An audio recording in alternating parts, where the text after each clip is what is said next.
friends and family. How are you tonight?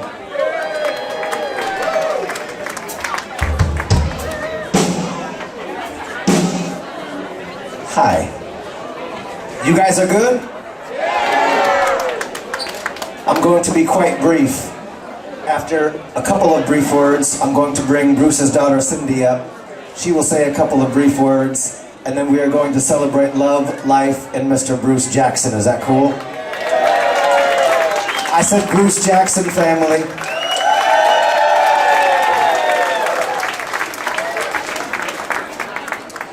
There is, before I get started with my piece, there is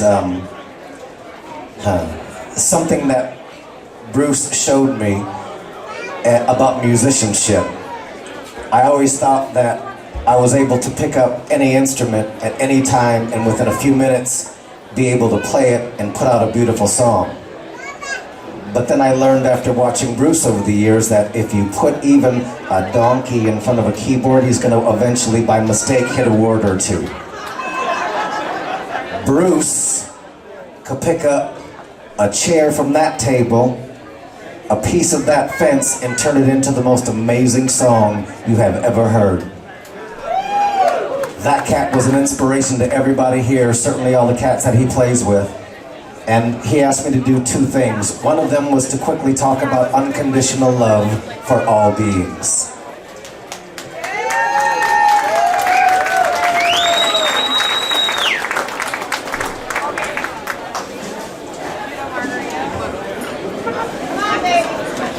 It's incredibly important that we don't just say and practice that here tonight. It's incredibly important that we take the notion, the idea, the truth of unconditional love for all beings outside of this room and bring it into the world that we walk in every single day. Can you dig it?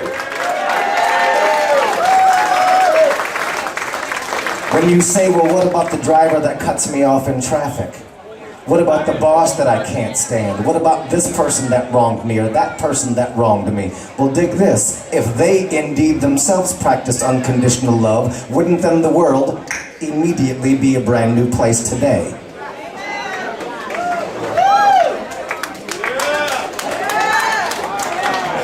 It's super simple. It's this easy. I look out at this crowd and I imagine that everyone that is here, that is sitting with someone, even those that are not here with someone, I imagine that those that you are with, you love that person, yes? You love that person, yes? Then that being the case, do something not just now, not just today, but every single day, morning, noon, and night. Let that person know that you love them. Take 1 second right now. Let the person that you are sitting with know how you truly feel about them.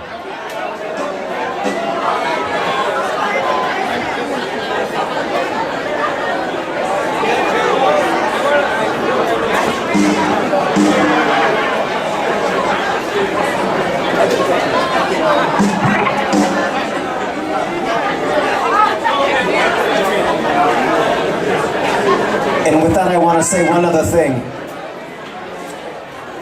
I have heard that behind every good man is a great woman. I said behind every good man is a great woman.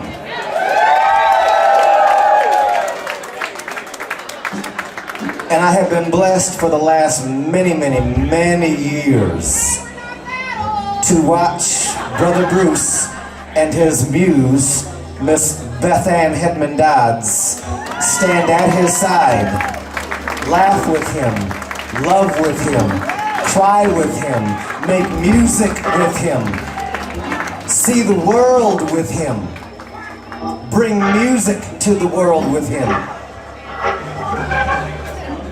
It changed the world through unconditional love.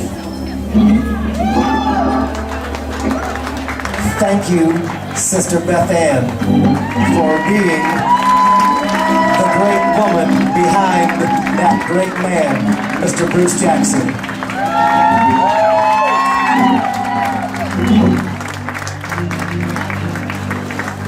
And with that, I'm going to let Brother Bruce's daughter come up and say a few words, and then a cast of unbelievably talented musicians, brothers and sisters of all kinds, will entertain for as long as we will be allowed.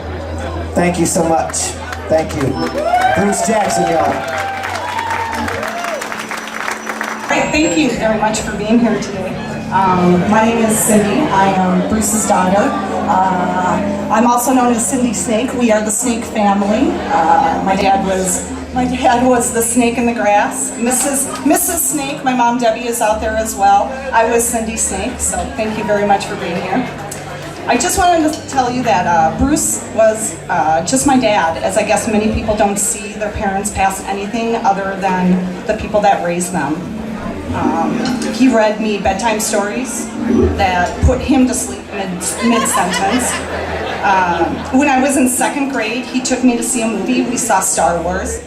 Next year, we also went and saw Cheech and Chong's Up in Smoke. My mom said I laughed during the whole movie, so that was good. Our life was a lot like Sanford and Son, a flea market with a really, really funky theme song. And road trip, yeah, road trips all the time. Even when speaking of road trips, even when he could have bought a new car, he bought 3 very used high mileage cars instead. But all in all, he was just my dad, an incredible musician, a fierce warrior, a teacher, a fisherman, a brother, a traveler, a snake in the grass, an uncle, a cat lover, 2 dogs as well, and a more fun than a barrel of monkeys grandpa. Bruce Jackson was the coolest cat ever. Thank you. And I now want to introduce my good friend, Uncle Snake, musician, 617 house band and crossover, Greg McNeely. Thank you.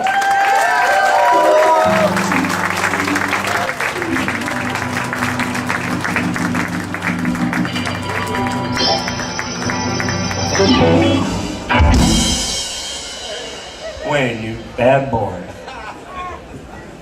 You know, Bruce would really be happy to see everybody here today. And this room is filled with, you know what, Beth Ann kept Bruce going for another 3, 4, 5 years from the other side. And, you know, to do that is unbelievable. And people who know Bruce, it was unbelievable that he was able to continue on and still play. I first met him back when we were teenagers, and we were able to play in some bands together. One thing about Bruce is he had no fear. He would play anything he wanted to. The booking agents and the club owners would say, you know, don't play that music. We don't like Steely Dan, or we don't like progressive jazz, or whatever. We don't want any of the stuff. We just want the jukebox music. And we said, screw it. We're going to play what we want. And Bruce was just terrific with that. And the arrangements, he'd take the arrangements and move them around from a minor to a major, major 7th. And he'd always bring a little bit of funk to it, a little bit of rhythm and blues. And that's how we got raised on the music. And I was lucky enough to be with him in different bands. We broke some rules. We were able to write some music for ESPN in the 80s before it went union. And we were actually getting this music out within 48 hours for, they're called teasers, instrumentals for the shows. And we would record the stuff on a 16 track and send it on a cassette to Connecticut. And we just play all the weird stuff we wanted and just let it rip. So I think, you know, Bruce gave us, if you played with him, he had a flavor of being free. And the people who played with him are going to really, really miss him. And I think about him every day. And the love in this room will catch him wherever he is. We love you, Jim. We call him Jim.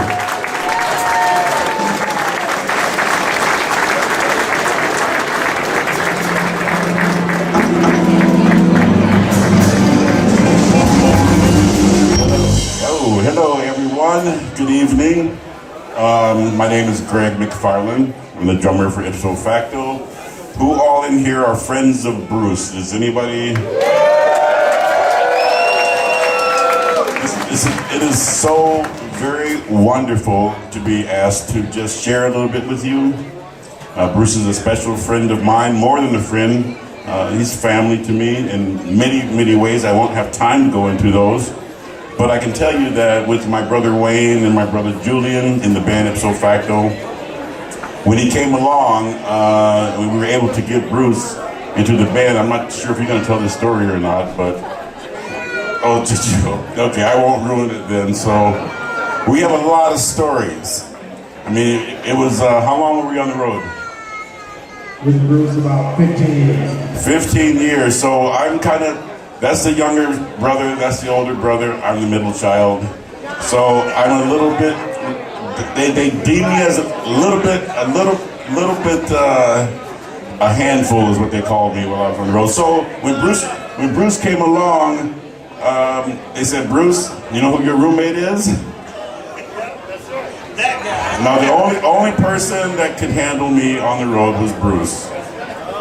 But my brother handled me so well that I miss him dearly. As I look out at you, I see him in all different facets. Bruce was my roommate on the road for 15 years. Actually, he would have me from Albuquerque to San Francisco, and then Tommy, the guitar player, would take me from New York to Florida, and they tag team. Yeah. So, but Tommy was, Bruce was with me most of the time, and when he was passing the day at his house, I was able to run over there, and he had already passed. He's laying in the bed on his right side, and I sat there next to him. I looked over at him and says, man, this is what we did for 15 years. And we sat there, and we talked to each other until I would go to sleep. Bruce would wait up for me to come in at nighttime. And I'd wake up in the middle of the night, and he would just make sure I was alive. He kept me alive. I partied quite hard out there, and it was nice to wake up and see him staring at me on the side of the bed. He would never wake me up. He would just make sure that I was alive. And I appreciate it so much. I could sleep at night. I know he didn't get much sleep, but I appreciate him so much.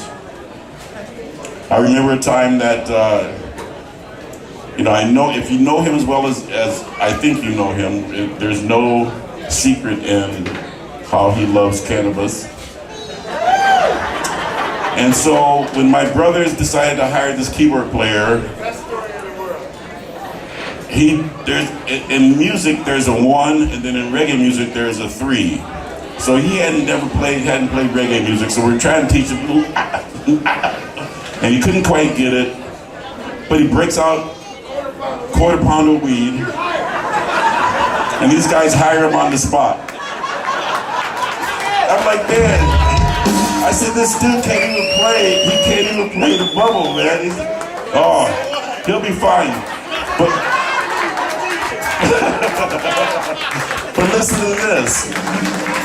They rolled up a spliff. This is the 80s and 90s, mind you. A spliff is a lid when I grew up, and I don't know what you call it now. It was just big, like this. And they go in there, they sit, and they call it, let's go reason, man. What? Reason? So they come out, and then all of a sudden, Bruce had the bubble down. I'm like, what happened? So at the same instance, we did 250 days a year. We have to leave here early in the morning. We go by and wake up Debbie, and wake up Cindy, pick him up, and they start rolling their splits, and I drive, and then I didn't smoke. The writer says a pound of weed for Ipso, Jack Daniels for Greg. That was the rules. No Jack Daniels, no gig. I drank the whole bottle. A lot of times I'd say, thank you for coming, ladies and gentlemen, good night. It'll be just the first set, but, there's you. So these guys would go down the road. There's 9, 13, 9, 10, 11 people in the car. Everybody's smoking their own split. You couldn't pass back in those days. And they would not let you roll the windows down. Bruce, crack the window. Bruce, will you just crack it a little bit? I'm trying to drive here. don't let the smoke out, man. So I'm driving, and then about a half hour later, everyone wakes up and says, Greg, why are you driving 35 miles an hour? I said, man, I'm driving as fast as I can. I got the pedal to the metal. If it's 35 miles an hour, I don't know what's happening because things are going pretty fast around here. But that's my Bruce. We sat there, we had to drive to Denver. We had to get there in 11 hours. It was a 12-hour ride. So we took some high-minded consciousness medicine, and we commenced to drive to Denver. It was just Bruce driving and me, and Cindy knows that Bruce loves to drive. So he drove, I was the navigator. These guys were sleeping. We drove down the road, and this is the story that has bonded me to my brother all this time. We drove down the road, looked over in the ditch, we saw a lady, and we looked at each other and said, did you see that? Yeah, I see that, and she's still there. And then it turned into a wolf and ran down the ditch.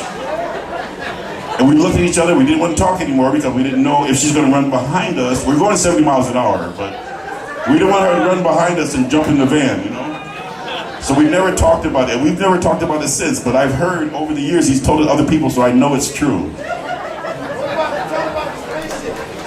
But no, this is two things I want to end with. Chase told us about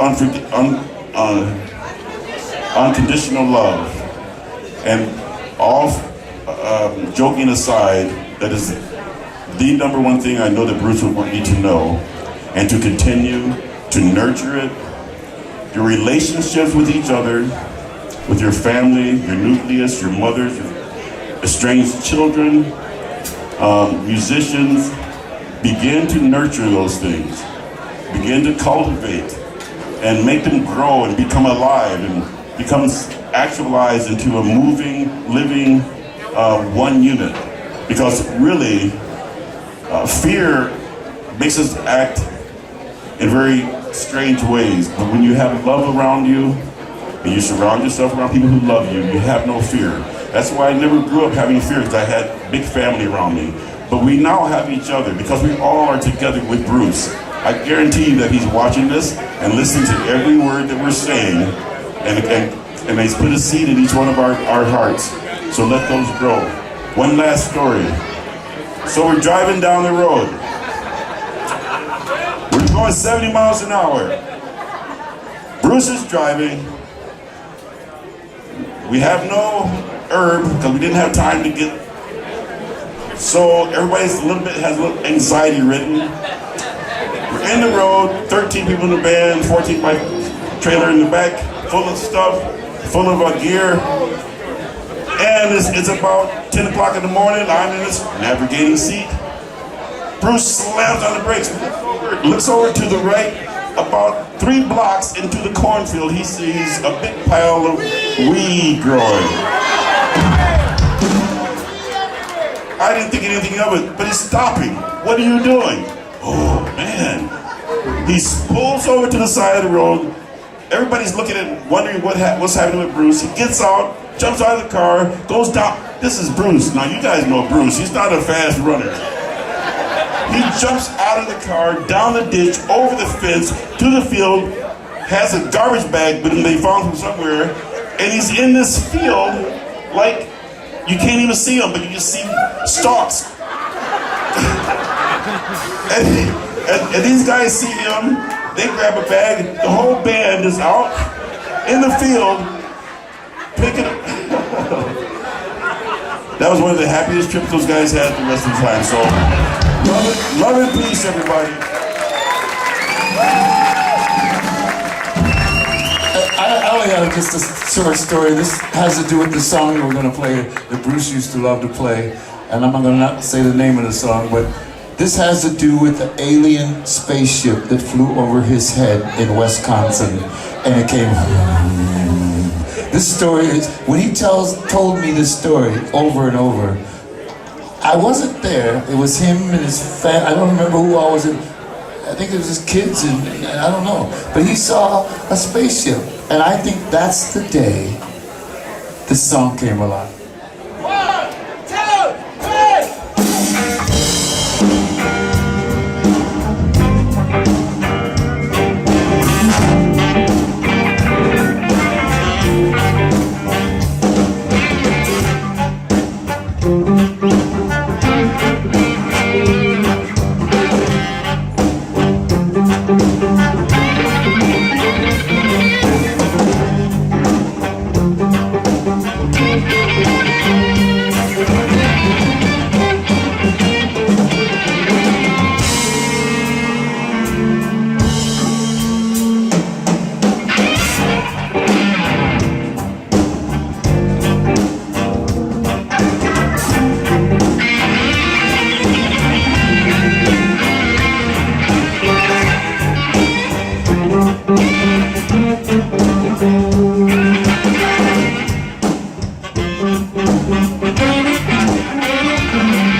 Pseudo saxophone. On keyboards, Mr. Bruce Jack, Mr. Brian Nielsen.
I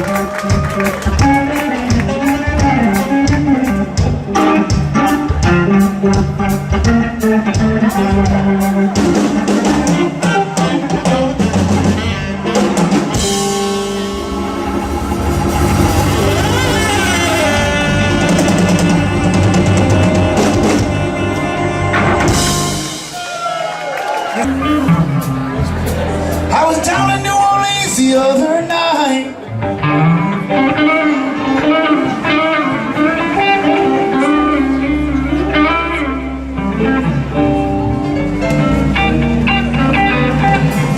Looking for some good loving, oh what a delight. She gave me love in the morning.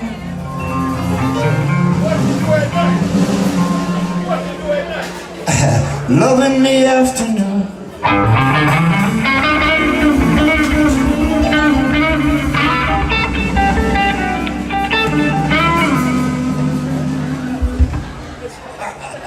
Bruce, he helped create this song Sitting by the Fire. And I wish he was here to play the accordion right now. But he's here and he's playing the accordion right now. Get my brother up here to sing backgrounds on this. We'll share one saxophone mic, and then my brother will sing through the other mic. Cool, that works out perfect. Oh, they're good? Okay, they're good. We're gonna snuggle Now over here. I'm sitting by the fire, quenching my desire, waiting for my baby.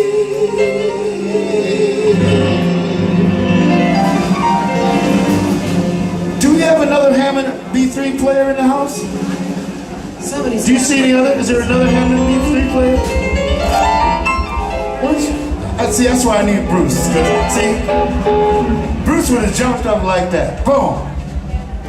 There's got to be another Hammond B3 player in the house. Yes. Now I'm sitting by the fire, quenching my desire, waiting for my baby to come. 1, 2.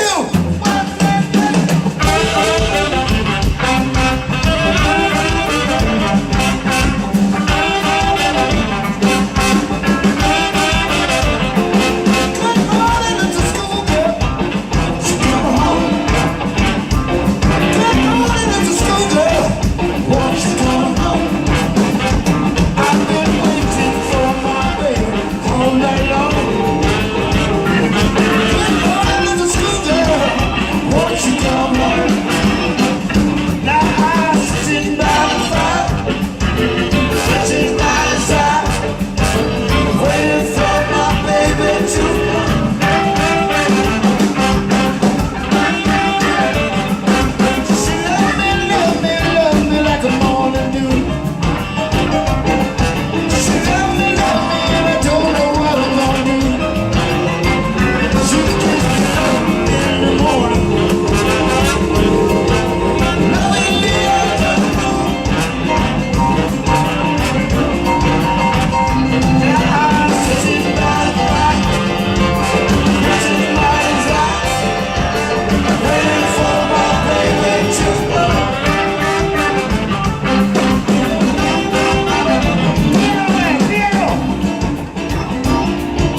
Beth Ann like three other great singers and create Sure. something really crazy? We got I Ron just saw- Easton in the I saw house. Easton. I was thinking of this.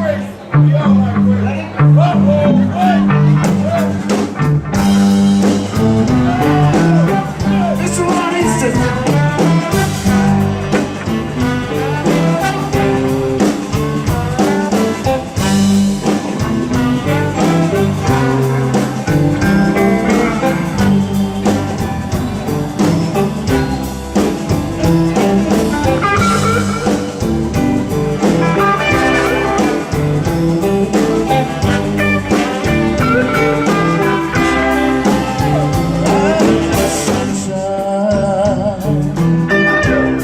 On a cloudy day,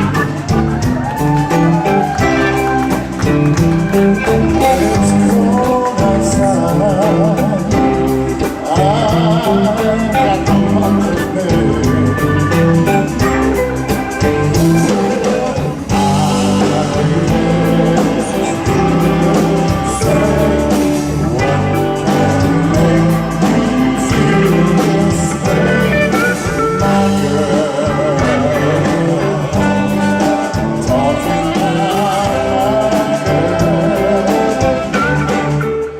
I got the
You know what Bruce liked? He liked the action. Back in the day, there's this song called Living on the Edge, and I never had an intro for it. And I always called Bruce Action Jackson. So I told him, it's funk and E, and we're gonna give it some of that action.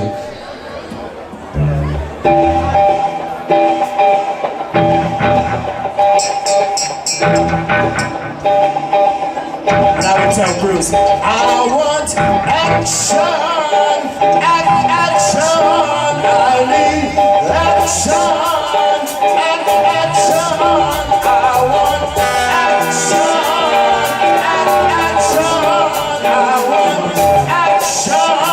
Yo, just trust me along for it.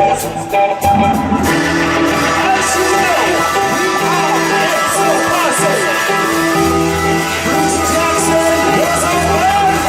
Our parents and my brothers, expression of praise. Our weakness total, we pop up the praise.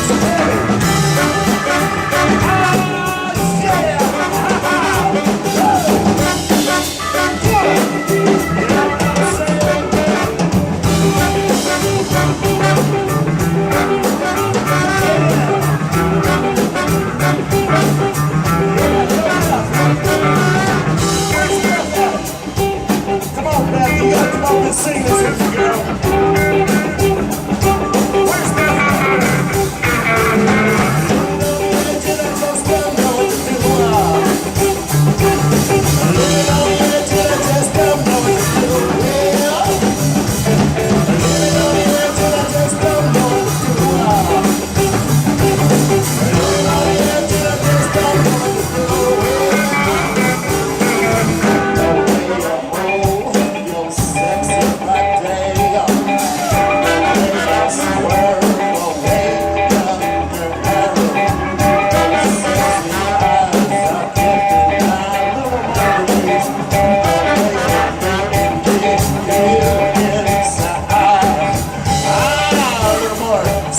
Across the way. Oh, no more. Oh, baby, can I see it that way? Yes, it is getting kind of hot in here. It started dancing in your underwear. Where? Just don't know what to do. No more. Just don't know what to do. Just don't know what to do. Yo, take me to the bridge, y'all. Ow! Every day I get on the bus, I take the 21A out of the St. Paul. Everybody knows there's a job on the bus. I can't stand it, and I'm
Going round.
Jackson, because he's my man of action.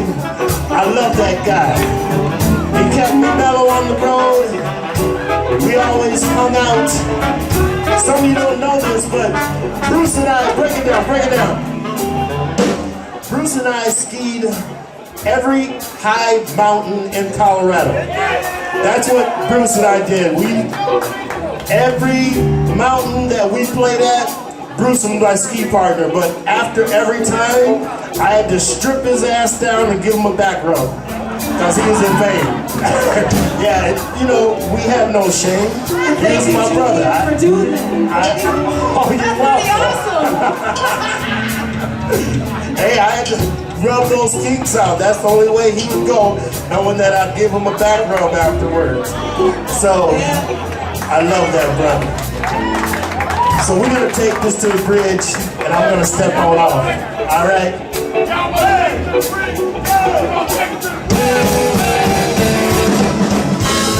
Every day I get on the bus, sing it with me. I take the 21A, always stay calm. Everybody knows that it's a time of the bus.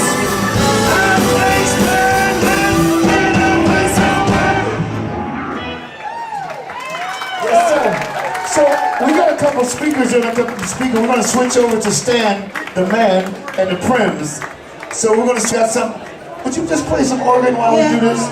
Everybody, welcome the new primitives to the stage. So while we're doing that, we'll just kind of do that for a minute. They got their guy here. So just I play think some Park intro Evans is music. here. Brian Snowman Powers. Yeah, baby, we're gonna have a good time. This is the other band that Bruce played in for ever. He has had a relationship with Stan Kipper and Chico Perez for a real long time. In fact, I tried to get Chico to tell the story tonight about how the day before Bruce died, he woke up really agitated at 5:30 in the morning. And Cindy and Mary Williams were there, his daughter Cindy. And about 2:30 in the afternoon, Bruce was continuing to stay agitated, but about 2:30 in the afternoon, Chico Perez, this man right here to my left, woo, Chico, round of applause for Chico. This man showed up at my house at 2:30 in the afternoon, and he brought an African drum. And he said, Beth, I learned this African prayer, and I bought this African drum, and I feel like I have to sit down and share it with Bruce. And he did. And my baby was feeling pretty shitty for about 10 hours that day. And this man walked into the room and he sang that African prayer and played that African drum. And Bruce went from this agitated, unable to lay down. For those of you that were there, can I get a big woo?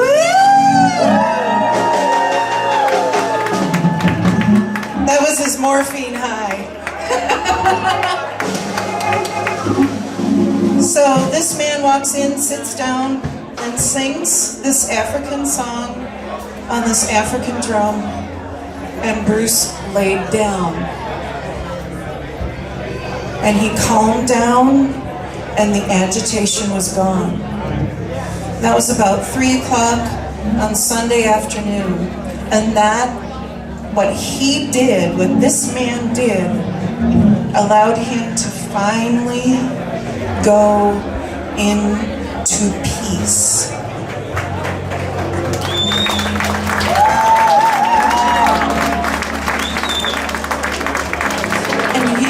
Stayed in that peaceful situation until the following morning at 11:15. Thank you, my brother.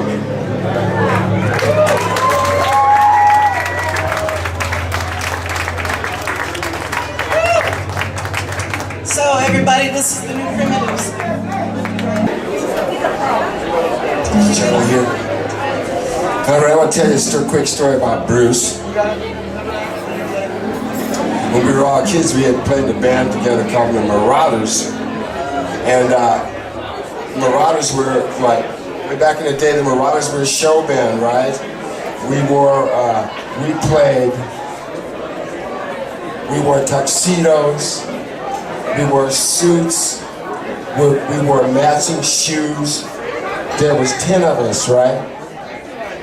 And we were young ass kids, but we played all over the place. And we lived together, we had a bus, we all traveled together and stuff. And the band was really popular, right? And we were playing all this old stuff. Sam and Dave, you know, all the old R&B, James Brown and all this stuff. So we got booked in Chicago, you know, we were playing all over the Midwest. And we had this gig in Chicago. And everything was really, you know, it was like 1968, 1969, right? And we played this gig in Chicago. And we played in Beloit, Wisconsin the night before, and the gig was supposed to be in the afternoon. And we were rolling up with the bus, and there was so much traffic. We were crawling up to the show. We thought we might be late for the show, right? And we were trying to figure out what was going on, what was taking so much time. And we finally figured out that all these kids were going to see this show that we were trying to get into play. So we rolled into this show, and we rolled up in our bus and all this stuff, right? And all of us were in there, and we rolled into this gig. We'd never seen hippies before. So we rolled into this show, and this is the first time, and the funny thing was I ended up playing with Minnie Riperton after we were all in Los Angeles, but on this trip, Rotary Connection was on this show. This was Minnie Riperton and all these guys, right? Bangor Flying Circus and the Shadows of Night and all this stuff. And you know, I'd never seen a girl with a big afro and these crushed velvet bell bottoms and all this stuff. Everybody was chilling out and all this stuff. We'd never seen nothing like it, right? So we walked in and we were just standing with our mouths open and stuff. And we had to play this show. And everybody was like, you know, and we rolled in there and we broke out our patent leather shoes and our fucking tuxedos and all this stuff. And we were like, you know, we were like the black suit with the brown shoes and stuff, right? We were standing in the middle of all these hippies with these ruffles, these like old school ruffle shirts, like I'm going to the prom type shit, right? And we were all standing together like, oh my God. When we played the gig, you know, we heard all this music. We'd never heard anything like it before. The next day, the gig was in Chicago, the city, right? And we rolled up to play the show. We were still kind of reeling from what we saw. And we rolled up on the gig, and, you know, went and knocked on the door. We got in the club, and the people came out. They were like, the club owner came out and he said, you bastard. He was screaming at us, right? He said, you MF, you guys, what the fuck, you were loud. We were standing there with our big rush and stuff. We were like, Jesus. Dude was all pissed, and he was holding the band who played the night before, he was holding their gear hostage. They had broke into the liquor cabinet after the show, stole all of his shit, and he was sure it was us. He was salty. We were like, you know, on and on and on. And we finally figured out that we were in the band the night before. He was like, okay. When you have like bass amps, you had part of the drum set back there, and we were trying to figure out what was going on, what band it was. The band was called CTA. Turned out to be Chicago Transit Authority. So right before they'd gotten over, they were called CTA in Chicago. Homeboy was holding all this stuff hostage. He was salty because he hit him up hard, right? So we were all there. But the thing about that trip, we saw the greatest music on that trip. Changed all of our lives. You know, we were Electric Flag and Buddy Miles and all this great shit, Michael Bloomfield and Elwin Bishop and all this stuff, right? Beavers and the Electric Circus and all this stuff we've never seen. So we played these shows, and on the way back to Minneapolis in the bus, we kind of went crazy. We all went nuts. It was like Lord of the Flies in there. And we were like, You know, as I remember correctly, we might even have lit a fire in the aisle of the bus. John, did we do that? Did we light a fire on the bus? Yeah, we stuffed the tuxedos out the window. Now check this out now, right? So as we were rolling down 94, we worked ourselves into a frenzy. We threw open the doors, and all of a sudden, the ruffled shirt went out. And then a pair of patent-leather shoes went out the door. And the shit started flying. We threw all them tuxedos, all that matching shit out of the bus on 94. We're like, yeah, yeah, yeah, yeah. It was like an exorcism of that whole show vibe, right? And we got back to Minneapolis, it was like Wednesday. And we didn't see each other for a couple days, but we had shows to play that weekend. And we rolled in on the shows. Now, at the Rock and Roll Hall of Fame induction, we were being inducted. The dude used to book us, David Anthony. He rolled up on me, he said, man, you look familiar. What band did you used to play with? I said, the Marauders. And he said, the Marauders, huh? The Marauders, the Marauders, the Marauders. And he got salty. It was like 30, 40 years later. He said, I had you guys booked at the Minneapolis car show at the Minneapolis Auditorium, and you guys showed up without your tuxedos and all this stuff. He said, I couldn't believe it, you did it. This is like 30, 40 years later, he was still salty. When Bruce, right? Bruce is up by the door, was flinging that shit. Anyway, just saying, y'all.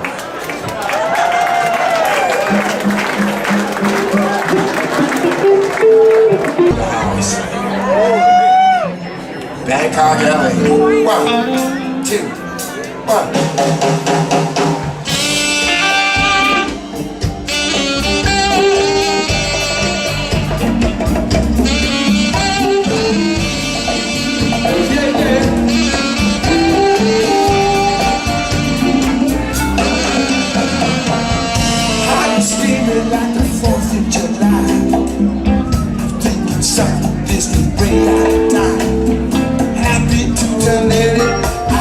To not know, came up from be happy and put on a show. Well, just fine, fine.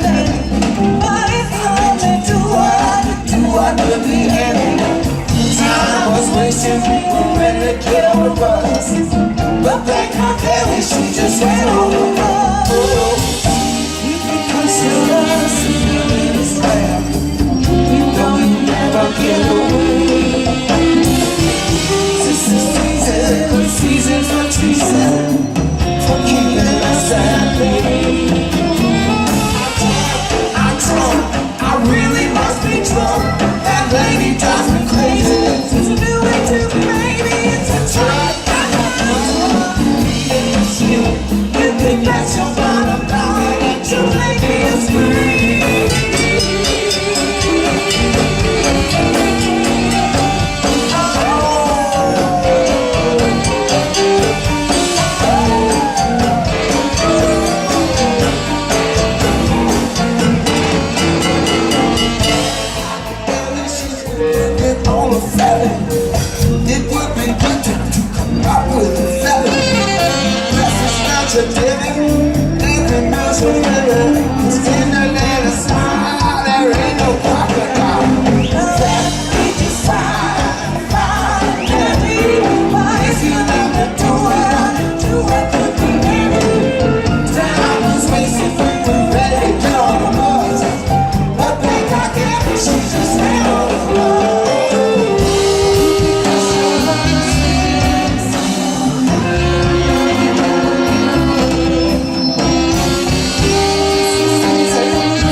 Bruce was something way out of time. When out of nowhere she came up to me, and for a month she would keep company. We just got in front of baby. How did you let me do what I could do? I could be happy. Time was wasted, we were ready to get on the bus. Nothing like that, she just went over the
That being said, though, Bruce loved improvisational music, and so we're gonna roll like this. Keep on start jamming.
want to thank everybody for coming out and supporting Mr. Bruce Jackson and our dear Beth.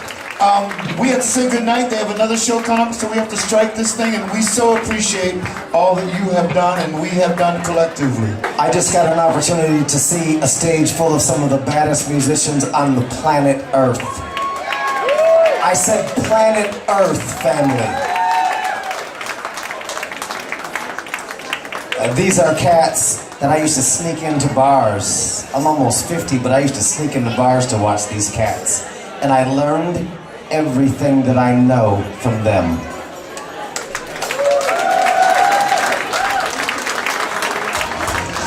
Before we turn it over, let me just say one more time that it is incredibly important that we remember not just for today, but for tomorrow as well, and the next day after that, that we treat each other with unconditional love.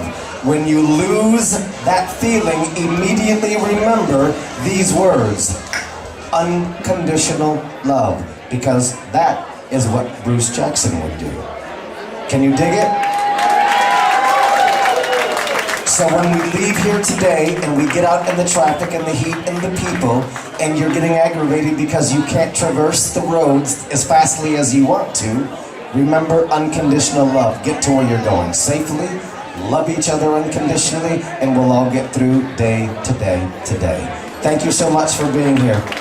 Good night, folks.